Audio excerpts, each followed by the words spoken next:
The ECU Student Conduct Board prides themselves in informing students about their rights and responsibility.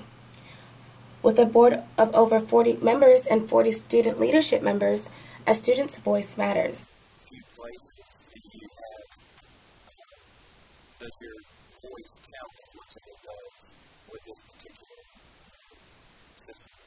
I really want my voice to count. The ECU Student Conduct Board also prides themselves on educating students about the Conduct Code. As we work with students in our office and bring them to the panel, it is our hope and intent, both in their personal positions and from the university standpoint, that we continue to reflect the education process. They even designate a whole week called Code Week. We do a really good job with Code of Conduct Week, letting them know about the code, but in that we also let them know that there's an Office of Student Rights and Responsibilities and that there are student advisors on campus. Not only does the Conduct Board educate ECU students, but they also educate and train their own student members. Every member has to do a retreat where we leave town and we can that's where we do our primary training. Working together doesn't stop here.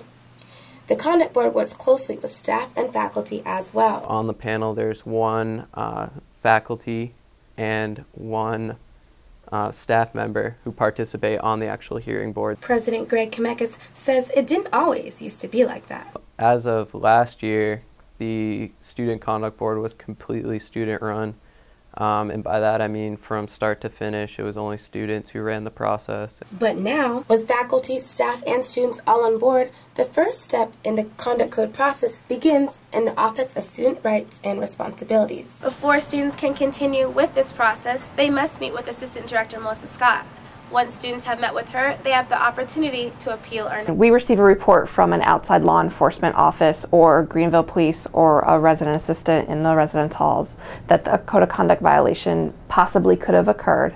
We send an email to students and we ask them to come in for a one-on-one meeting. At that time, we ask the student what happened. If we need to contact the individuals who submitted the report for more information, we do so. And at that point, we make a decision. After meeting with Assistant Director Scott, students have a better understanding of what to do next. When the hearing process finally comes around, students are prepared and ready to stand trial. Student Advisor Isaac Morton says that's what sets ECU Student Conduct Board apart from the others. Progressive stance on behalf of the university to better themselves and to create a more fair process. ECU's hands-on and direct approach to helping their students. Yes, sir. Your case is scheduled for the 15th. A sense of accomplishment and pride. Glad I can use the skills that I have in mediating some of these difficult situations. I'm Christina Merida, ECU News.